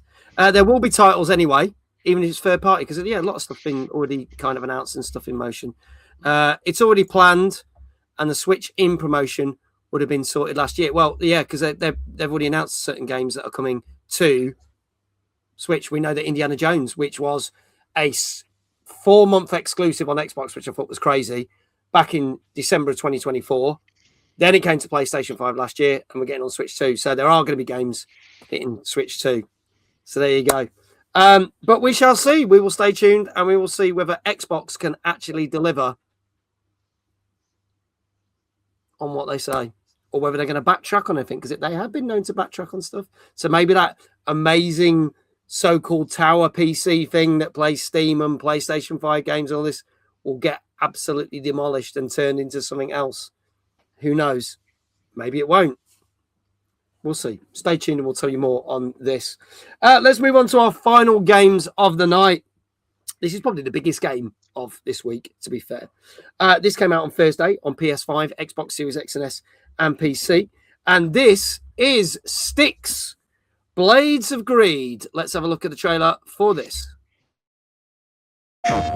Name's Styx, humans. I talk. We're gonna do big things together. I sneak. I kill. Well, let's make this quick. Don't know me? Yeah. You got a few trailers to catch up on. You see this delicious little nugget here? That's quartz. Search everywhere! And apparently the whole damn world decided to go to war over it. Kill that green bastard! Everyone wants a taste of the power inside these crystals. Problem is, they'll have to go through me to get it back. And it turns out, power ain't the only thing inside a quartz. There's something darker in there, and it wants out. This whole saving the world thing leaves a bad taste in my mouth. Good thing I got the perfect palate cleanser. Oops.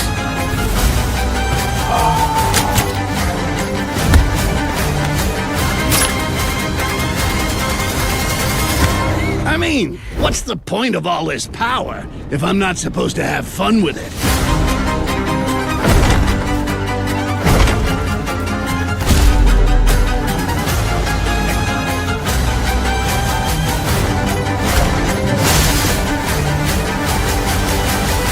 See you soon, Styx. See you soon, huh? Guess what? The fun begins now.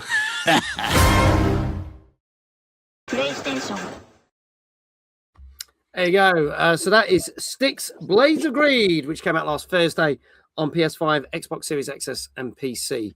Currently, $34.99 on Steam, 45 quid on PlayStation, 45 quid on Xbox. So there you go. Oh, Assassin's Creed, but with goblins and mind control, murder. I like it. So yeah, we've seen Styx before. This is another one in the series. Yeah. So Dave, tell us a little bit more. What's the differences with this one? Yes, this is the third game in the series. I've got a notion I've probably got the first two, probably from like games with gold or on an Epic Game Store free game deal at some point. Never played them though, but I've always heard them to be pretty decent. They're all stealth action games, so probably sort of best comparison is if you've been waiting for ages for Ubisoft to bring out a new Splinter Cell or the remake of Splinter Cell. I'm talking about. Which you're going to get for a while. It's still going ahead, but still going ahead. Apparently, we'll see. But yeah, this is sort of the closest thing you're going to get to that sort of stealth type game at the moment. So it might be worth looking at if you're really getting quite impatient for Ubisoft to get their finger out. But yeah, it looks all right. I think it's meant to have pretty reasonable level design. Yeah, the levels have been designed with a lot of sort of verticality and stuff to them. So there's a lot to explore, a few different routes to take going through the levels, trying to outsmart the enemies. I think in this one, Styx is searching for that quartz stuff that was showed us in the trailers. I think you get that, it gives you various powers. So you're trying to explore the environments, find this stuff while trying to outwit the Inquisition's forces that are hunting you down. Looks all right from what I can see. I think the previous games are meant to be pretty decent. And it's not too expensive a price either, which is always good. Yeah, it might be worth a look. Okay. UpCD, your thoughts on this one? Yeah, I like the look of it. I mean, it's something I'd play. It looks quite, again, I like quick action, like I say, but it looks quite like it's got a bit of pace to it. So, and it looks like it's one of those games where you have to do a certain thing probably before you can move on to the next bit as well. So that makes it a lot more story based, easily driven, and yeah. I mean, I didn't realize this was a trilogy game. To be fair, yeah. So I'd love to go back and see the first two. So if anyone knows, send me a link or something. I'd love to have a look at them. So yeah, I'd give them a go. Yeah, seems there's some missions you can get locked into combat, and you can't use stealth or run away. So there are some combat sections you have to do. Yeah. Okay, all right. Let's see what people are saying on the scores. Let's have a look. We have got 7.5 from Danker, 8 from Brian, 7.5 from Gozzo. Chloe says an 8. Nag says an 8. Loopy Lulu, 8.5. iQuell, 8. Rockmuse, 8. And Rockmuse said he had a friend that was playing this and it looked really good. Flame, 8. Hannah, 8. Retro Jazar, 8. JL, 8. Everyone's saying 8. We've got Phantom, 8. Nag says, is anything happening with Beyond Good and Evil 2? Not really anything about a long time. Talked about it a couple of weeks ago. It's still in development, apparently. It's not one of the games that got canned by Ubisoft. That's all we know. Where were we? Legendary JL, 8. Phantom, 8. Amanda, hello, Amanda. Hello, lovely. 8. Rockmuse says, I would give a higher score. I don't know how the game ends. So there we go. It's interesting. Dave, what do you reckon? I'll go for a 7.5. 7.5. Okay. Now, interesting. Kindred just said that 7.5, but I'm expecting 7. Okay. UpC, what do you reckon? I was waiting for Kindred's score actually because I was seeing him and Danker. I went to the same score and they have. Because I was thinking they're the only two that are on a solid, clean sweep. Yeah, they're on a clean run at the moment. So yeah. So then I'm going to go with Kindra's expectations. I'm going to go 7. Going for a 7. Okay. All right. Folks, this is your last chance. Right. Get your scores in. This is Styx Blades of Greed, which came out last Thursday on PS5, Xbox Series X and S, and PC. And if there is anyone else that's got a score, then you better do it now because I'm about to click the button, because this is an interesting one because this averaged 6.5. And this is interesting because the user reviews are a lot higher. The critics' reviews are not that great, which is interesting. And there was lower scores than 6.5. Yeah. There were 5 and 6s. But then some people were coming in. The highest scores that I saw were about 7.5, but there wasn't many of them. So this has divided people quite a lot, this one. But I know, I know Rockmuse said it looked like a lot of fun. A streamer friend of hers was playing it, and they're absolutely loving it. So I think this is one of them where maybe the critics have maybe not got this right. So do go and try it because it does look good. See down there. That's interesting because now Kindred said I saw some players saying 5s and lower. I love it when a game throws everyone off. Yeah, because it means you don't have to do any shout outs, mate. Seen a few 8s. Eurogamer gave it an 8. Yeah. The highest scores are a bit few and far between. I think GameSpot gave it a 6, I think, from memory.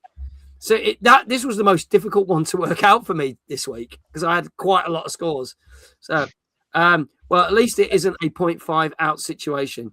Definitely a mixed bag. So did anybody say 6.5? I don't think anyone did because everyone... I don't think no one went that low, no. No one went that low.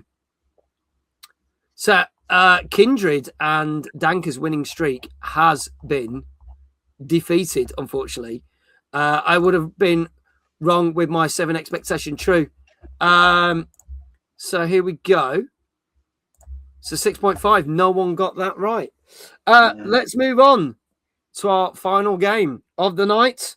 This also came out last Thursday on Switch, PC, PS4, 5, Xbox Series X, S, and 1.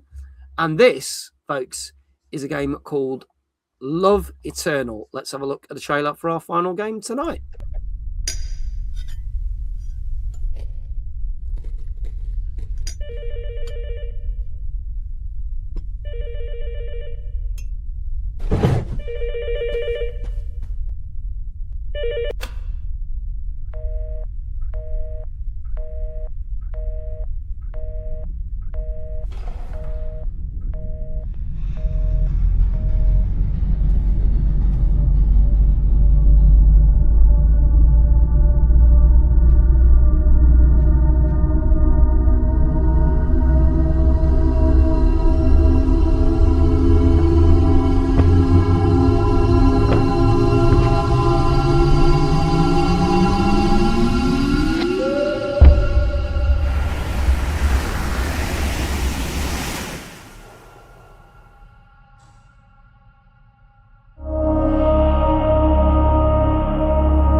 love eternal.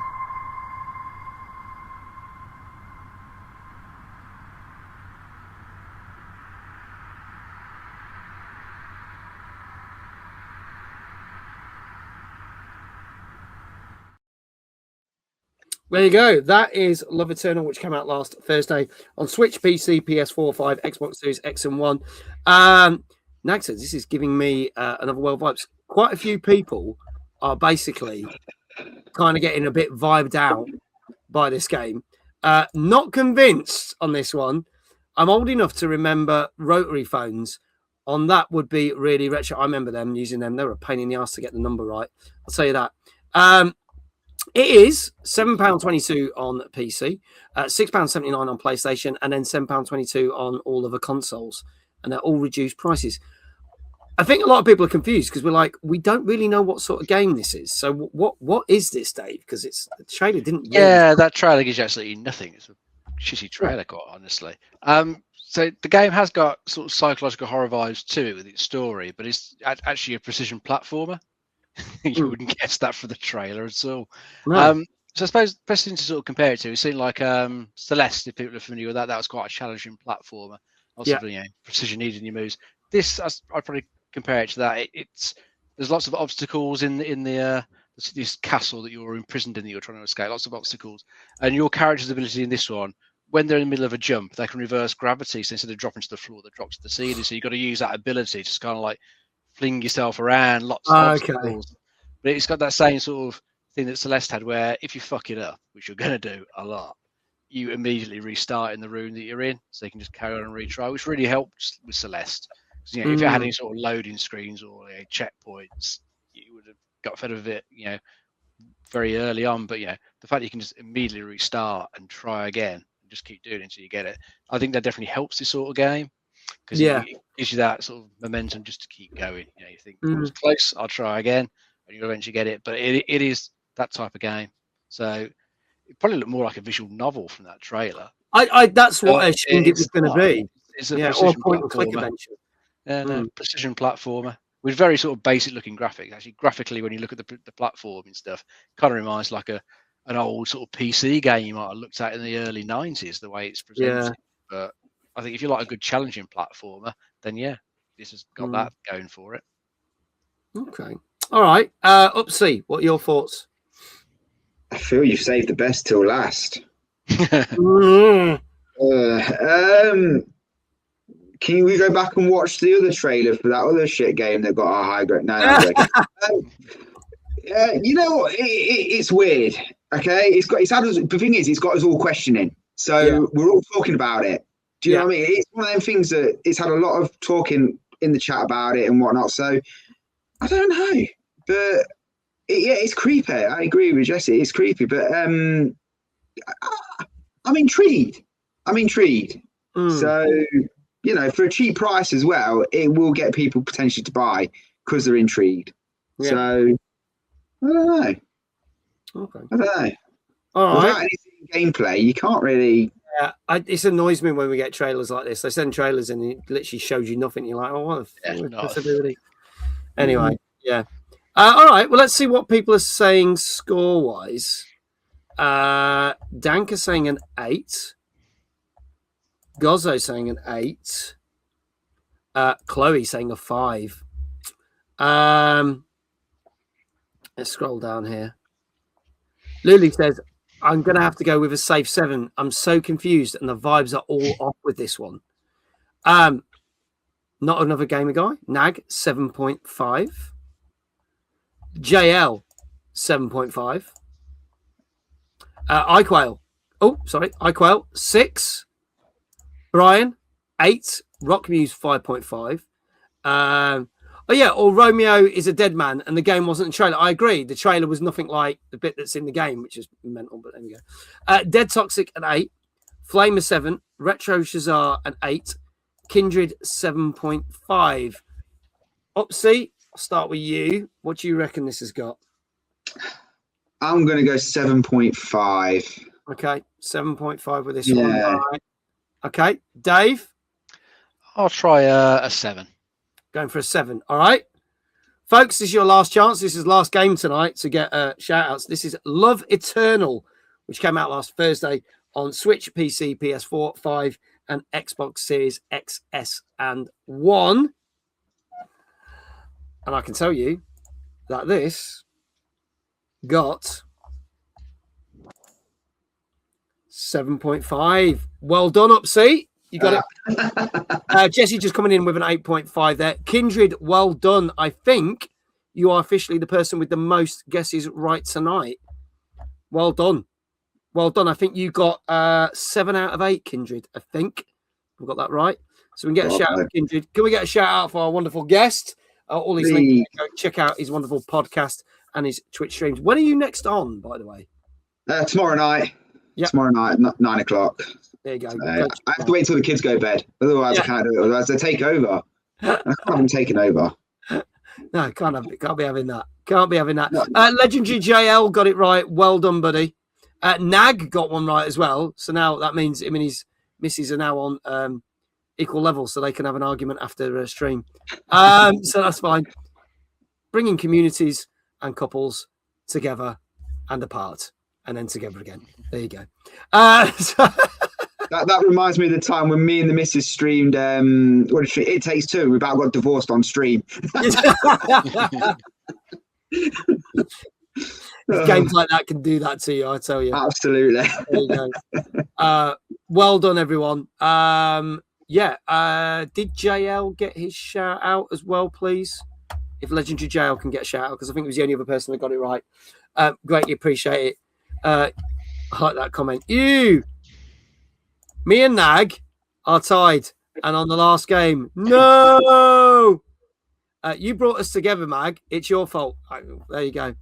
Overcooked is a relationship killer. There you go. True. There you go. Yeah. There's all the links. They're also in the YouTube chat. Thank you, iQuail. And Jesse's put the links also in the Twitch chat. Mag, you have been around this entire relationship, so you know more than most how this goes. Yeah, I do. Don't worry. Your secret's safe with me. Our final part of the show. It's fine. It's not. It's a joke. I like that. I wouldn't know this asshole if it wasn't for you. You're welcome.